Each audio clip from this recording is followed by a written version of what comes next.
Salam bahagia Ibu dan Bapak guru hebat. Dalam penerapan disiplin positif restitusi, salah satu program yang dikembangkan adalah 5 posisi kontrol. 5 posisi kontrol dalam restitusi adalah proses perjalanan seorang pendidik agar dapat mengenali dirinya. Pada video kali ini, kita akan membahas tentang 5 posisi kontrol yang dikembangkan oleh Diane Gosson dan contoh penerapannya.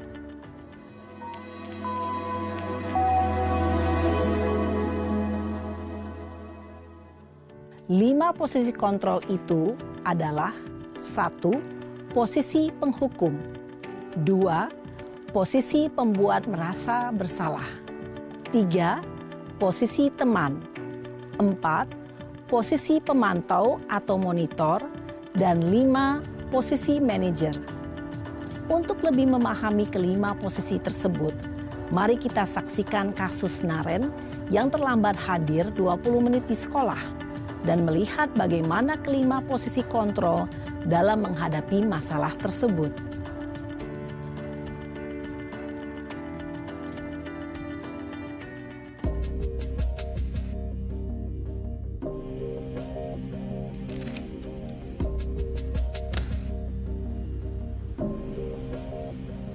Naren!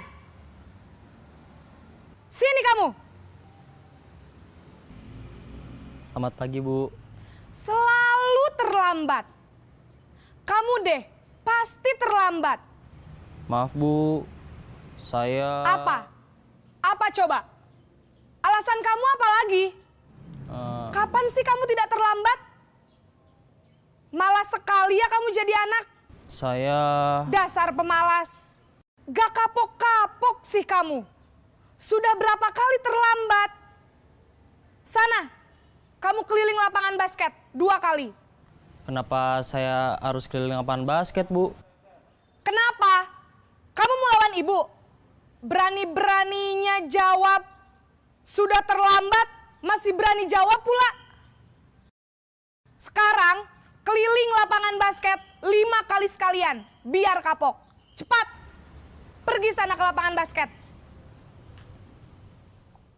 Posisi penghukum biasanya berbicara dengan nada tinggi, menghardik, menunjuk-nunjuk, menyakiti, dan menyindir. Hukuman bisa berupa fisik maupun psikis. Ibu dan Bapak guru hebat, dampak yang terjadi pada murid ketika guru berada pada posisi penghukum adalah murid cenderung akan memberontak, bahkan menyimpan dendam.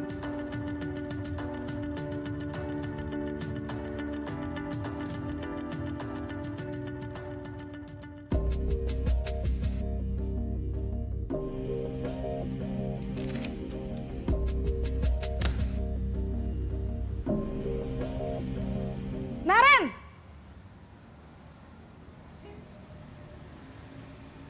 Selamat pagi, Bu. Naren. Kamu kenapa terlambat lagi, nak? Ya Tuhan, Naren. Kamu senang ya bikin ibu susah ya? Kalau kamu terlambat lagi, nanti ibu yang ditegur bapak kepala sekolah, nak. Disangka ibu tidak bisa membina kamu. Duh, gimana ini? Maaf, Bu. Duh, Gusti Naren. Kamu suka ya kalau ibu ditegur bapak kepala sekolah? Terus, sekarang ibu harus tulis apa ini di buku absen? Ini kamu sudah sering terlambat loh. Ibu harus apa coba? Maaf, Bu. Maaf sekali. Ya sudah, lain kali jangan bikin ibu susah lagi ya, nak ya. Ibu tidak akan kuat lagi kalau kamu begini terus. Bisa jantungan kalau ibu ditegur bapak kepala sekolah. Sana cepat ke kelas. Maaf ya, Bu. Maaf sekali. Posisi pembuat rasa bersalah berbicara dengan nada tenang, cenderung lembut. Namun kata-kata yang diutarakan membuat murid merasa menjadi orang yang gagal. Memandang buruk dirinya sendiri, merasa tidak berharga, dan tidak sanggup membahagiakan orang lain. Ketika guru mengambil posisi pembuat rasa bersalah, murid akan menganggap dirinya yang bersalah dan ia akan menyimpan emosi negatif tersebut di dalam dirinya.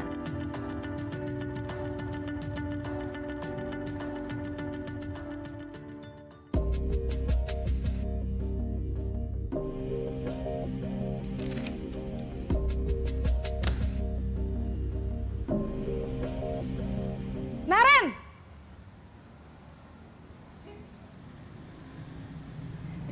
Selamat pagi, Bu. Wah, sudah jam berapa ini, Nak?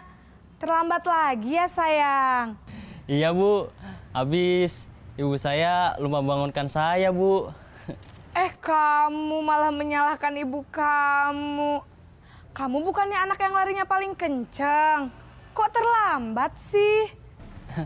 Iya, Bu. Saya memang terlambat bangun tadi. Jadi, biarpun saya lari kencang, tetap gak kekejar, Bu. Ya sudah sana. Nanti lain kali larinya lebih kenceng lagi ya. Biar gak terlambat lagi. Bikin seneng ibu. Demi ibu. Bisa kan? Bisa lah, Bu. Ya sudah sana masuk kelas. Ibu beresin urusan absen kamu. Kamu ini ada-ada saja. Dalam posisi teman, guru berbicara dengan nada suara ramah, akrab, cenderung bersenda gurau untuk menjaga suasana tetap santai. Murid akan merasa senang, aman, dan akrab dengan guru. Identitas yang tercipta adalah identitas sukses atau berhasil. Namun, perlu diingat, karena ini masih dorongan eksternal, maka ada faktor ketergantungan dari murid kepada orang tertentu. Di sini guru absennya, sehingga di lain waktu murid bisa berperilaku baik, namun hanya kepada orang-orang tertentu saja.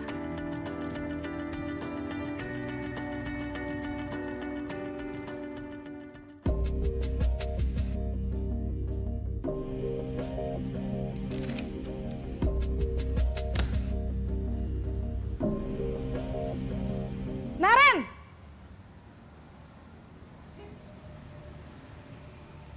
Selamat pagi, Bu. Naren, apa peraturan sekolah kita tentang jam berapa kita harus masuk sekolah, Nak? Kita harus di sekolah jam 7, Bu. Iya, betul. Sekarang sudah jam 7.20. Naren sudah tahu konsekuensinya jika terlambat hadir. Paham, Bu. Saya harus tinggal kelas pas jam istirahat selama 20 menit. Iya, benar. Konsekuensinya demikian. Jadi nanti jam 9.30 pas istirahat, kamu harus tinggal di kelas, kerjakan tugas tambahan untuk ketertinggalan kamu, ya? Baik, Bu. Posisi pemantau mengandalkan penghitungan atau data untuk mengontrol murid. Guru mengarahkan murid berdasarkan peraturan dan konsekuensi. Seorang pemantau menunjukkan bahasa tubuh dan ekspresi wajah yang datar dan cenderung formal.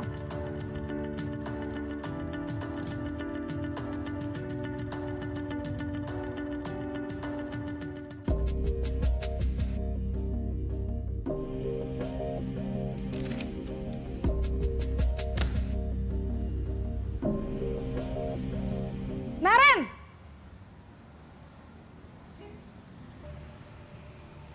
Selamat pagi, Bu. Selamat pagi, Naren. Maaf, Bu. Saya terlambat. Iya, sekolah masuknya jam 7, sekarang sudah jam 7.20. Jadi sekarang bagaimana ini, Naren? Maaf, Bu. Saya lupa setel alarm saya semalam. Baiklah, menurut kamu, keyakinan sekolah yang mana yang perlu kamu tingkatkan? Menghargai diri sendiri dan orang lain mungkin ya, Bu. Setuju. Jadi, apakah Naren meyakini prinsip saling menghormati tersebut? Iya, Bu. Saya meyakininya. Apakah Naren bersedia memperbaiki masalah keterlambatan ini? Bersedia, Bu. Bagaimana kamu akan perbaiki masalah keterlambatan ini? Saya akan coba untuk tidak lupa menyetel alarm saya, Bu. Baik, kalau Naren lupa menyetel alarm di rumah, ada orang yang kira-kira bisa bantu mengingatkan tidak? Ada, Bu. Kakak saya, Kak Ema. Ada lagi selain Kak Ema? Selain Kak Ema, ada ibu saya.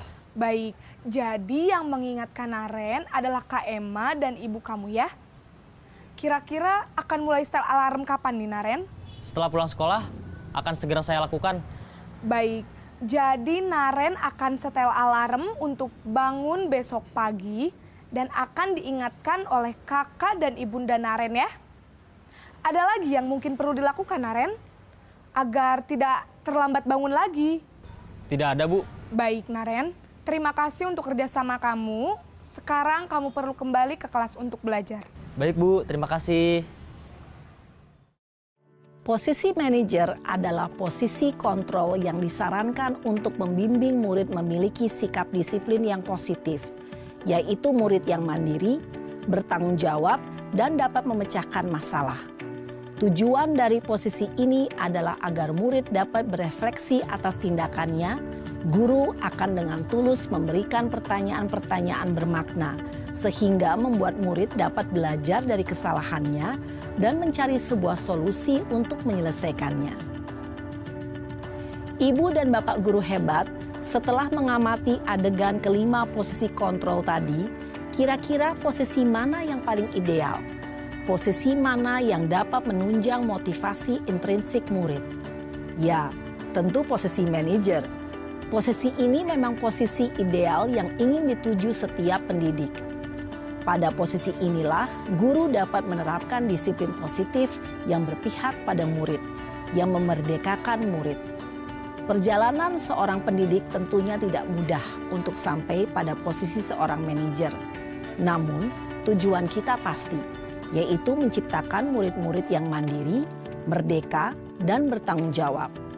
Semoga penggambaran 5 posisi kontrol yang telah diperlihatkan ini dapat menjadi ajang refleksi bagi kita semua, agar dapat terus mengasah dan menerapkan disiplin positif yang memerdekakan murid. Mari terus berlatih dan bersemangat. Selamat menerapkan.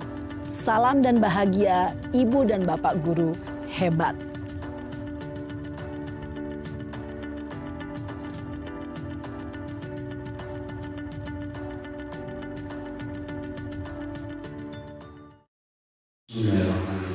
Assalamualaikum warahmatullahi wabarakatuh. Alhamdulillahirabbil alamin wassalatu wassalamu ala asyrafil anbiya'i wal mursalin wa ala alihi wa ashabihi rasulillah ajma'in. Amma ba'du. Puji syukur kehadirat Allah Subhanahu wa taala yang sampai saat ini kita alhamdulillah masih diberikan kesehatan, kesempatan dan beberapa waktu sehingga kita dapat hadir di tempat yang berbahagia ini dalam acara Destinasi Guru Penggerak Angkatan 7. Selanjutnya tak lupa pula selawat berangkaikan salam kita hadiahkan kepada Nabi besar Muhammad SAW yang berlafazkan Allahumma sholli ala Sayyidina Muhammad wa ala ali Sayyidina Muhammad. Yang saya hormati Bapak Kepala Sekolah SMA Negeri 1 Panti, yang saya hormati Bapak Wakil Kepala Sekolah SMA Negeri 1 Panti, yang saya hormati Bapak Ibu Guru Destinasi Guru Penggerak Angkatan 7 di SMA 1 Panti, dan Bapak Ibu Guru hadirin yang berbahagia. Di sini saya selaku pembawa acara untuk Destinasi Guru Penggerak Angkatan 7 di Sekolah SMA Negeri 1 Panti pada hari Selasa 31 Januari 2023 yang bertempat di Labor Fisika SMA Negeri 1 Panti. Adapun susunan acara yang pertama adalah pembukaan rangkaian pembuka yang sedang berlangsung, dan kemudian masuk kepada acara yang berikutnya adalah pembacaan doa oleh Bapak Dr. Andes Zedi Suarsa. Kepada Bapak kami persilakan. Assalamualaikum warahmatullahi wabarakatuh. Na'udzubillahi minasyaitonirrajim. Bismillahirrahmanirrahim. Alhamdulillahi rabbil alamin. Wahdahu wassalatu wassalamu ala asyrafil anbiya'i wal mursalin wa ala alihi wa ashabihi Rasulullah ajma'in. Asyhadu an la ilaha illallah wa asyhadu anna Muhammadar Rasulullah. Allahumma shalli ala Muhammad wa ala Muhammad. Ya ayyuhalladzina amanu taqullaha haqqa tuqatih wa la tamutunna illa wa antum muslimun. Innallaha wa malaikatahu yusholluna 'alan nabi. Ya ayyuhalladzina amanu shollu 'alaihi wa sallimu taslima. Allahumma sholli ala Muhammadin fil awwalin wal akhirin.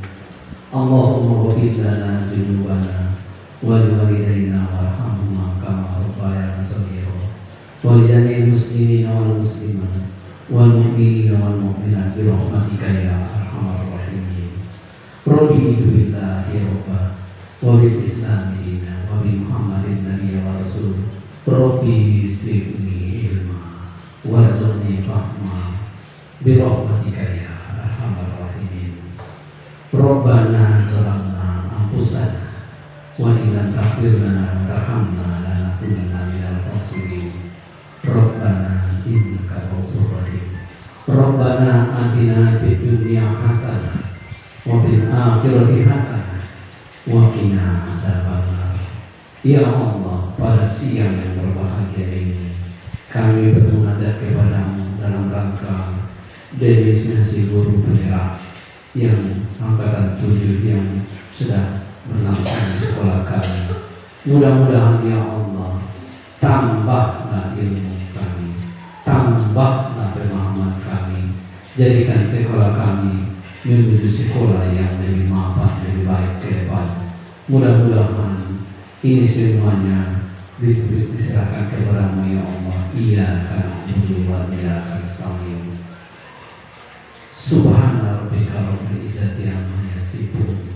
Wassalamun alal mursalin. Walhamdulillahi rabbil alamin.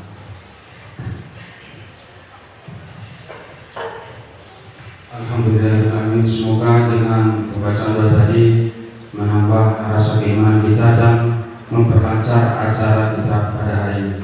Baiklah, masuk kegiatan yang berikutnya adalah kata sambutan oleh Bapak Kepala Sekolah SMA Negeri 1 Pati. Kepada Bapak Ahsan Arif MPD dipersilakan dengan segala hormat.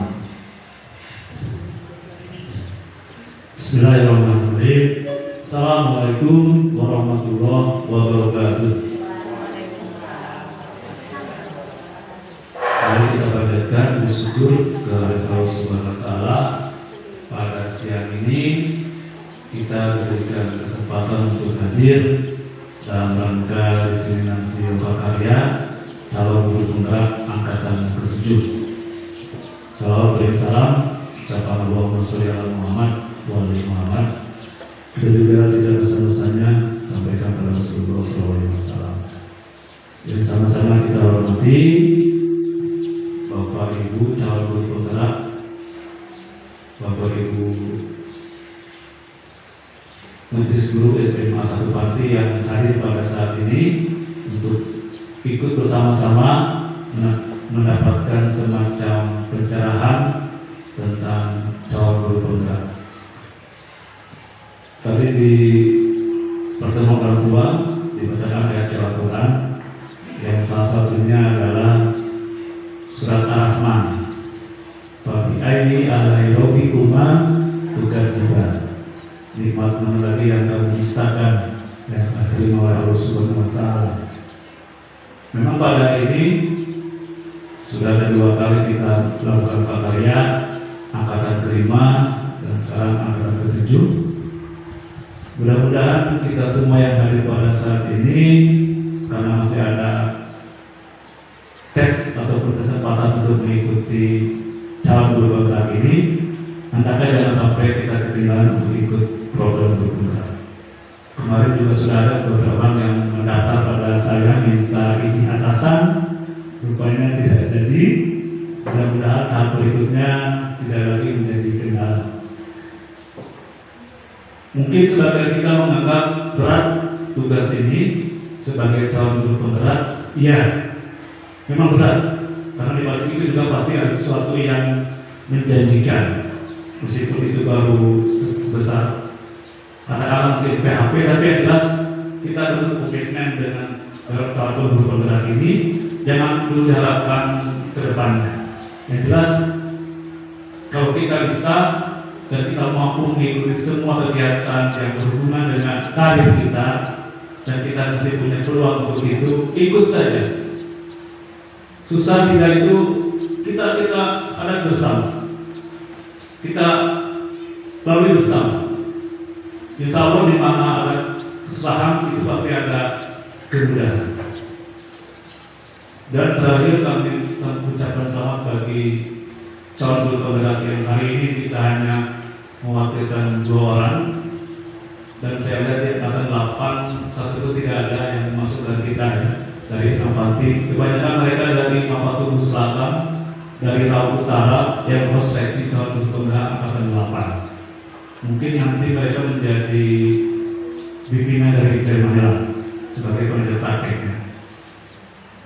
Itu mungkin yang saya sampaikan pada kesempatan ini. Selamat mengikuti loka karya. Mudah-mudahan yang diharapkan oleh kita semua, terutama untuk calon guru penggerak, dapat terasa dengan baik. Saya akhiri, assalamualaikum warahmatullahi wabarakatuh.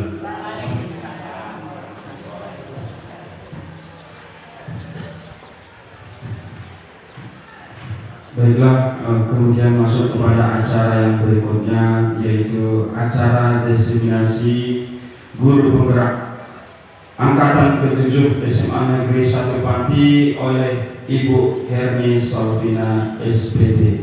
Kepada Ibu kami persilakan.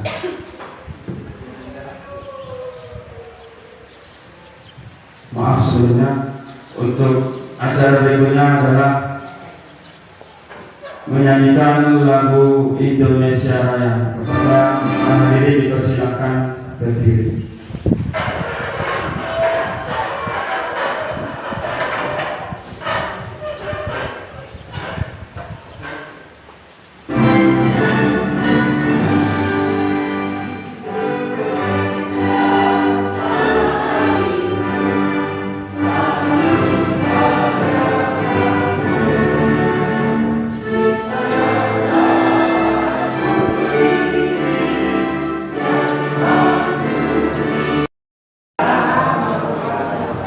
Alhamdulillah kita sudah hadir bersama-sama di sini untuk melihat dan mendengarkan paparan dari aksi nyata oleh guru penggerak angkatan ke-7 SMA Negeri 1 Pati. Di sini telah disiapkan oleh Bapak Alim sebagai guru penggerak dari angkatan 7 SMA Negeri 1 Pati. Kepada Bapak Alim kami persilakan. Terima kasih kepada moderator. Assalamualaikum warahmatullahi wabarakatuh. Selamat siang Bapak Ibu pendidik generasi muda. Salam bahagia. Baiklah, saya akan mencoba menyampaikan tentang aksi nyata saya sebagai calon guru penggerak angkatan 7 dari SMA 1 Pati BGP Provinsi Sumatera Barat. Baik, di sini akan kita mulai. Yang pertama,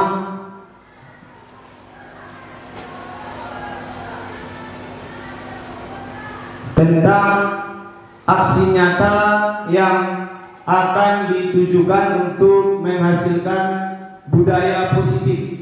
Budaya positif dalam hal ini adalah lingkup luas secara keseluruhan, artinya sebuah kebudayaan dalam skala besarnya, dan nanti dari skala kecilnya akan kita ambil dari keyakinan kelas atau kesepakatan kelas. Itu adalah molekul paling kecilnya. yang mana budaya positif ini beracu dari keyakinan sebuah kebahagiaan di dalam pembelajaran. Baik, Bapak Ibu, ini adalah sebagai pertanyaan pemantik yang akan kita bahas di dalam kehidupan kita sehari-hari, seperti apa yang kita pahami. Yang pertama, apakah hukuman dapat mendisiplinkan anak? Bagaimana menurut Bapak Ibu sekalian? Setuju atau tidak setuju? Oke. Kemudian yang kedua, pemberian hukuman dengan hal positif seperti membaca atau membersihkan halaman sekolah dapat meningkatkan disiplin anak. Kemudian pertanyaan yang pemantik ketiga, memberi penghargaan dapat meningkatkan motivasi belajar anak. Oke, jadi ini adalah pertanyaan pemantik yang mayoritas selama ini kita beranggapannya setuju. Padahal ini adalah sebuah paradigma yang kurang tepat, karena hukuman bukan untuk mendisiplinkan anak, tetapi dia nanti akan melakukannya hanya karena takut akan dihukum. Kemudian yang kedua, pemberian hukuman dengan hal positif, membersihkan lingkungan sekolah, membaca, juga nanti anak melakukan sebuah budaya positif hanya karena diawasi. Kemudian yang ketiga, memberikan penghargaan, juga nanti anak melakukan sebuah budaya positif karena hanya ingin mendapatkan penghargaan. Sementara budaya positif yang kita harapkan adalah yang dari internal atau kesadaran diri anak itu sendiri.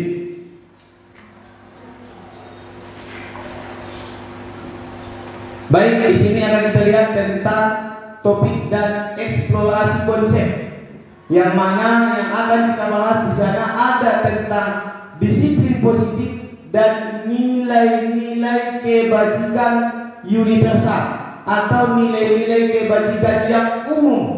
Kemudian yang kedua, teori motivasi, hukuman, penghargaan, dan restitusi.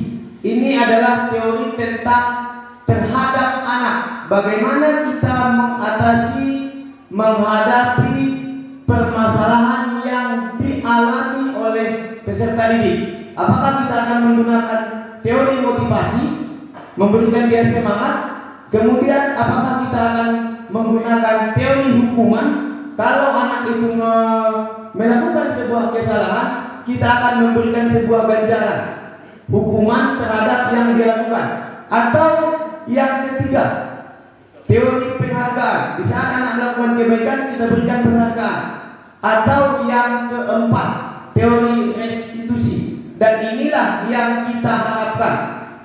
Kita menggunakan teori restitusi. Artinya di saat anak menghadapi suatu permasalahan, di saat anak melakukan sebuah kesalahan, kita bisa menggali potensi anak itu.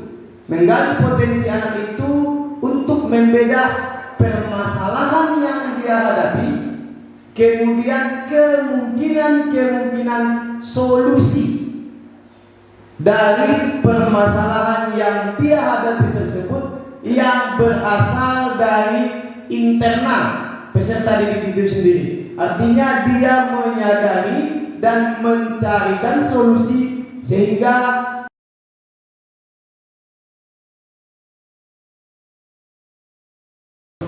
demikianlah kegiatan kita hari ini pada acara aksi nyata calon guru penggerak angkatan ke-7 oleh Bapak Alim Simamora SPD.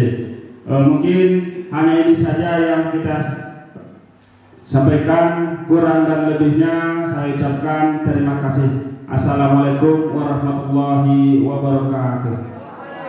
Sekolah-sekolah akan mendapatkan materi dan teori tentang bagaimana posisi kontrol guru sebagai pemantau dan manajer. Kemudian ini adalah segitiga restitusi, segitiga menghadapi permasalahan-permasalahan yang dihadapi anak.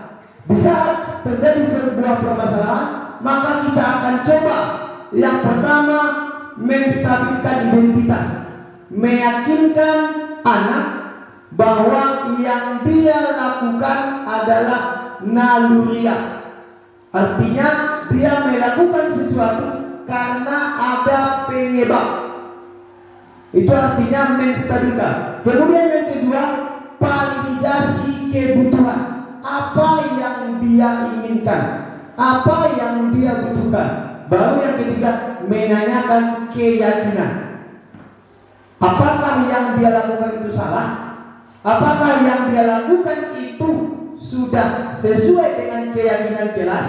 Apakah yang dia lakukan itu sudah sesuai dengan keyakinan sekolah? Kalau belum, seperti apa sebaiknya atau sebagusnya? Kemudian ini adalah realitas, kenyataan, penyebab seseorang melakukan sesuatu. Apa yang menyebabkan seseorang melakukan sesuatu? Ada yang pertama karena bertahan hidup, ada karena penguasaan, kasih sayang dan rasa diterima, kesenangan dan kebebasan. Kemudian kita lanjut ke definisi dari disiplin. Disiplin itu berasal dari bahasa Latin yang artinya disipliner, yang mana itu artinya adalah belajar. Disiplin membuat orang menggali potensi, menggali apa yang ada dalam dirinya. Dia belajar menggali, mengeluarkan, mengekspos apa yang ada dalam dirinya menuju sebuah tujuan. Apa yang ada dalam dirinya untuk mencapai yang dia inginkan. Namun dalam budaya kita, makna disiplin telah mengalami distorsi atau penggeseran makna, berubah menjadi sesuatu yang dilakukan seseorang pada orang lain untuk mendapatkan kepatuhan. Dalam kehidupan kita sehari-hari, disiplin itu disandingkan dengan kepatuhan. Disiplin diidentikan dengan hukuman. Disiplin disamakan dengan aturan-aturan yang harus dipatuhi. Padahal disiplin itu adalah belajar. Kemudian kecenderungan umum ini menghubungkan kata disiplin dengan ketidaknyamanan, bukan dengan apa yang kita hargai. Seperti itu. Baik, kemudian kita lanjut dengan materi yang berikutnya tentang kebajikan universal. Ini adalah kebajikan umum yang dimiliki setiap insan, yang mana ini ada pada diri dan melekat pada insan yang umum, yaitu tentang perilaku perbuatan memiliki suatu tujuan. Apapun yang dilakukan orang itu karena ada tujuannya. Kemudian mengaitkan kebajikan dengan keyakinan yang diyakini seseorang. Kemudian nilai kebajikan setiap anak manusia kita kenal dengan istilah profil pelajar Pancasila, yang mana ini adalah target poin dari profil pelajar Pancasila, ujung tombak dari program Merdeka Mengajar, yaitu beriman, bertakwa kepada Tuhan Yang Maha Esa, kemudian berakhlak mulia, mandiri, kemudian bernalar kritis, berkebinekaan global, kemudian bergotong royong dan kreatif. Ini adalah beberapa teori motivasi penyebab seseorang berperilaku. Teori motivasi perilaku manusia. Apa yang menyebabkan manusia itu melakukan sesuatu. Misalnya, untuk menghindari ketidaknyamanan atau hukuman, apa yang akan terjadi apabila saya tidak melakukannya? Ini adalah motivasi eksternal, penyebab dari luar. Karena tidak ingin disanksi, karena tidak ingin ditilang, karena tidak ingin ditegur, karena tidak ingin masuk ruang BK. Selama ini itu yang kita terapkan. Artinya menghindari ketidaknyamanan, itu masih dari internal. Kemudian yang kedua, untuk mendapatkan imbalan, supaya ada sertifikat, supaya dipuji orang, supaya dikatakan yang baik, itu juga masih dari motivasi eksternal. Dan yang akan kita harapkan adalah motivasi internal. Artinya dari peserta didik itu kita gali potensinya, yaitu untuk menghargai diri sendiri. Saya akan menjadi orang yang seperti apa bila saya melakukannya. Artinya dia bertanya kepada dirinya. Seperti itu. Ini adalah tentang konsep merdeka menurut Bapak Pendidikan Indonesia Ki Hajar Dewantara. Merdeka itu artinya tidak hanya terlepas dari perintah, akan tetapi juga cakap buat memerintah diri sendiri. Itu adalah konsep dari sebuah kemerdekaan menurut Ki Hajar Dewantara.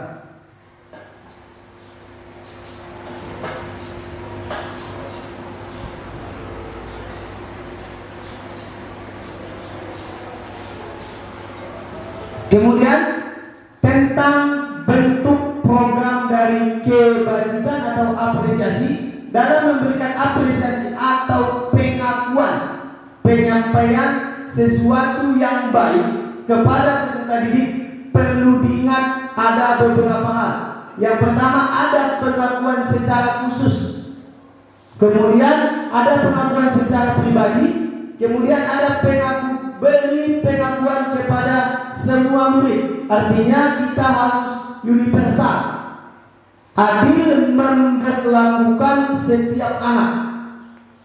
Kemudian beri pengakuan secara konsisten. Artinya di saat satu hari ini ada yang berbuat baik, kita harus mengakui dia baik. Besok ada yang berbuat baik lagi, harus kita akui. Artinya itu harus selalu kita konsisten menerapkannya. Tidak hanya di satu masa saja. Kemudian kita harus pengakuan apresiasi harus kita fokuskan pada proses. Karena selama ini yang kita berikan apresiasi adalah fokus pada hasil. Kita hanya menilai anak dari hasil ujian, tidak memberikan apresiasi dari kerajinan anak, tidak memberikan apresiasi dari keaktifan anak, tidak memberikan apresiasi dari kerapian pakaiannya, tidak memberikan apresiasi dari kelakuan karakternya yang baik. Padahal itu adalah proses. Jadi kita harus apresiasi kebajikan adalah fokus pada proses, bukan pada hasil.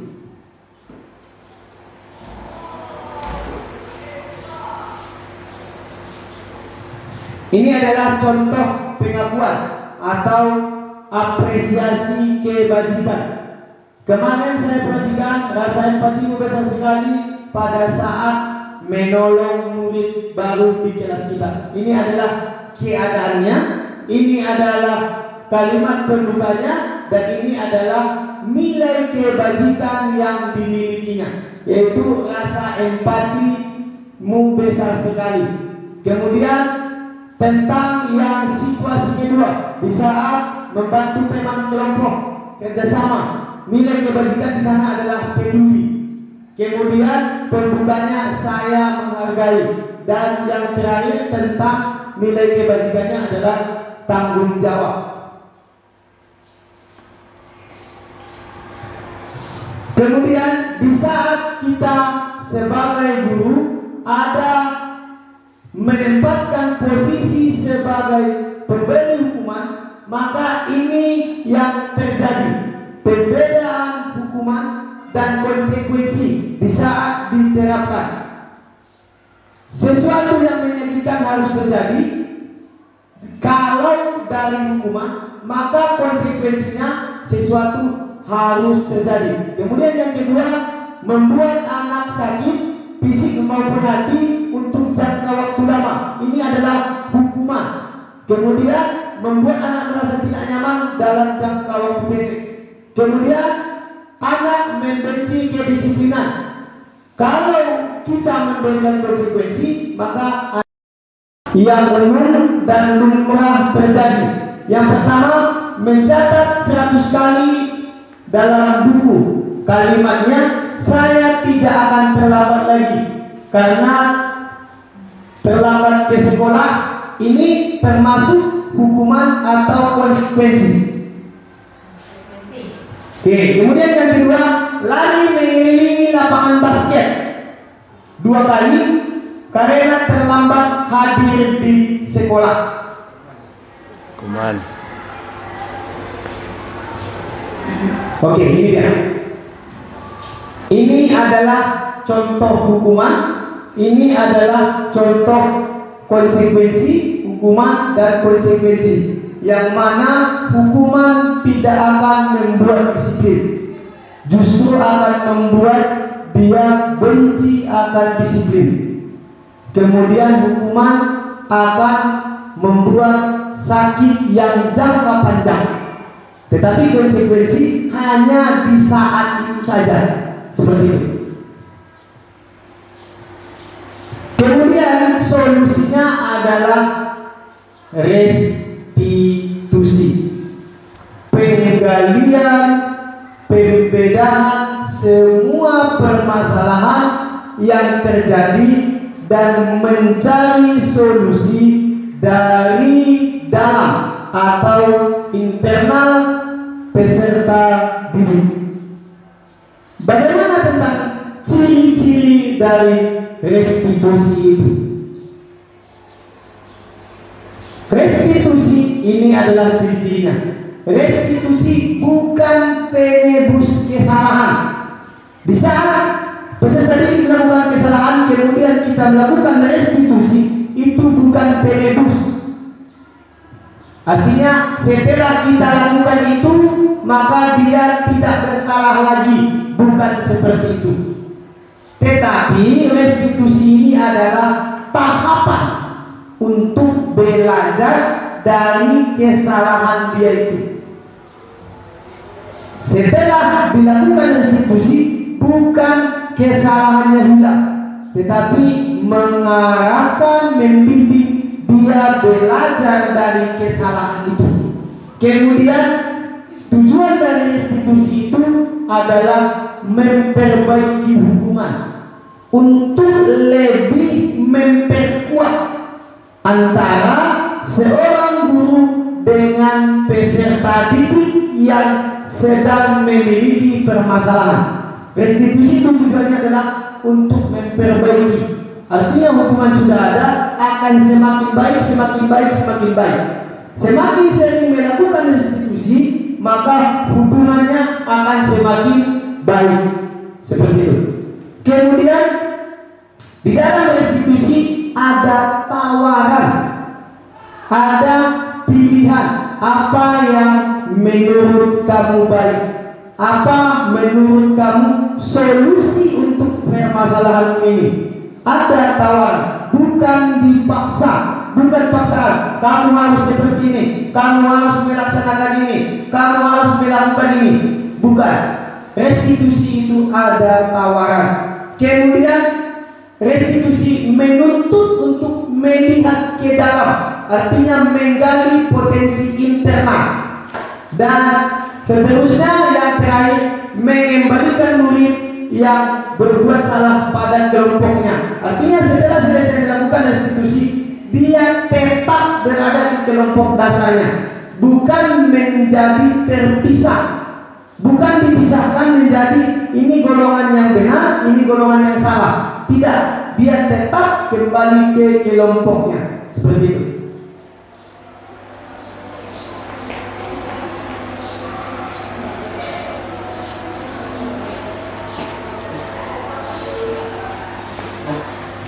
Kemudian tentang keyakinan kelas untuk mendukung motivasi ini, intrinsik, artinya dari dalam diri.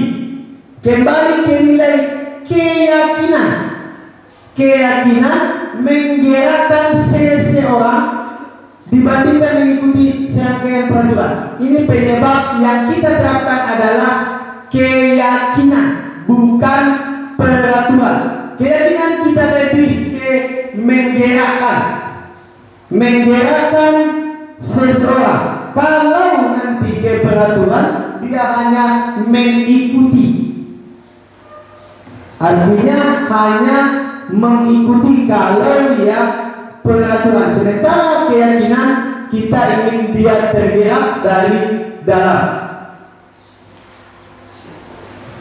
Ini adalah skema dari sebuah budaya positif. Berawal dari peraturan kelas, kesepakatan kelas, keyakinan kelas. Artinya sudah tertanam dalam kelas itu apa yang baik, apa yang tidak baik. Baru nanti masuk ke lingkungan positif. Dan pada puncaknya adalah budaya positif. Bagaimana sebuah kebudayaan diterapkan.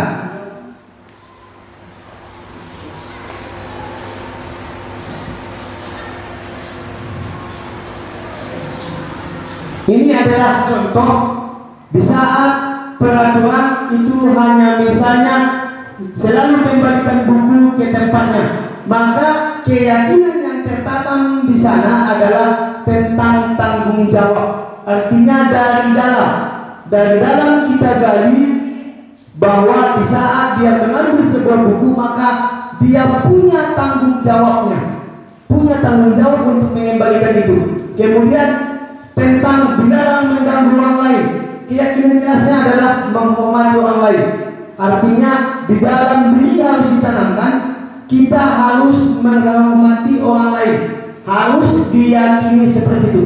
Kemudian tentang dilarang menggunakan narkoba, keyakinannya adalah kita tanamkan tentang kesehatan. Bagaimana menjaga kesehatan, artinya dari dalamnya. Bagaimana saya supaya sehat, seperti itu.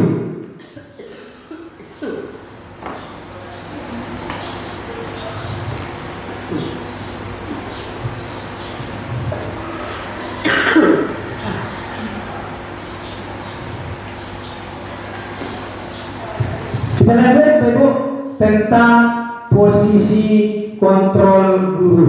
Ini adalah 5 posisi kontrol yang selama ini kita terapkan.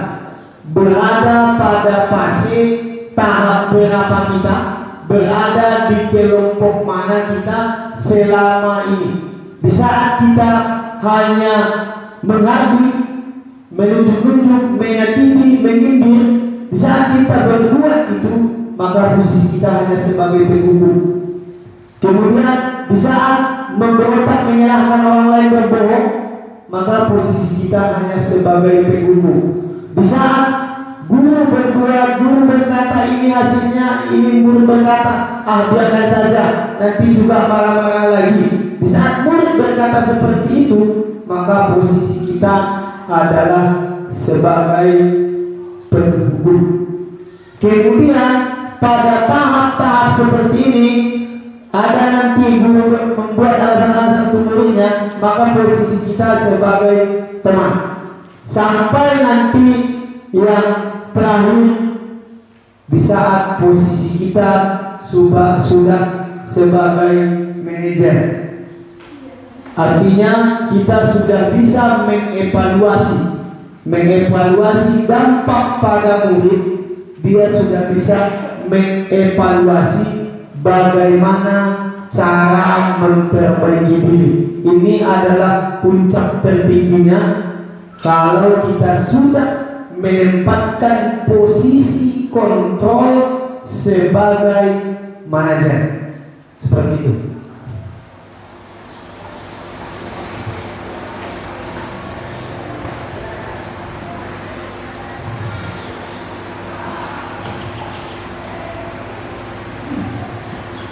Kemudian ini kita lanjut materi yang berikutnya tentang segitiga restitusi. Ini adalah segitiga penyelesaian permasalahan pada peserta didik, tentang validasi kebutuhan, menanyakan keyakinan, menstabilkan, nanti baru segitiga restitusi, puncak dari penyelesaian sebuah permasalahan.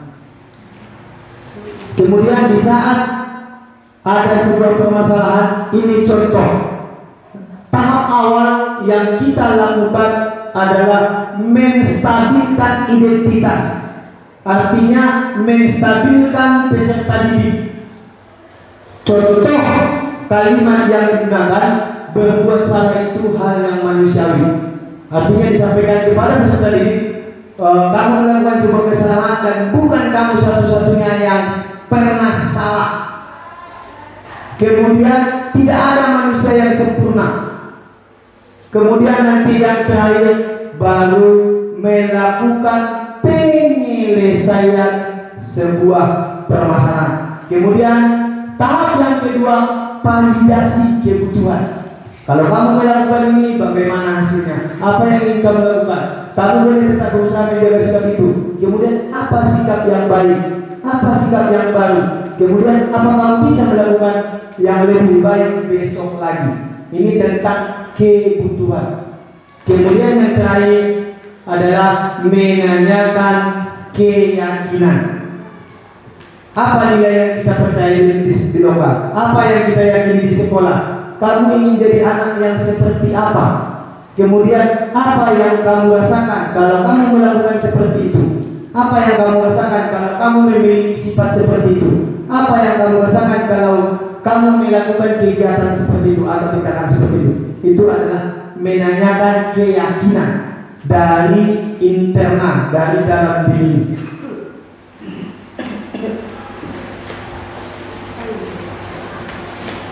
Baiklah Bapak Ibu, demikian penyampaian aksi nyata pada siang hari ini dari saya MHD Halim Ismaura, calon guru bergerak SMA 1 Pati angkatan 7 BPD Provinsi Sumatera Barat. Salah dan janggal mohon maaf. Terima kasih atas atensi dan perhatiannya. Assalamualaikum warahmatullahi wabarakatuh. Waalaikumsalam warahmatullahi wabarakatuh. Terima kasih kepada Bapak Ali yang telah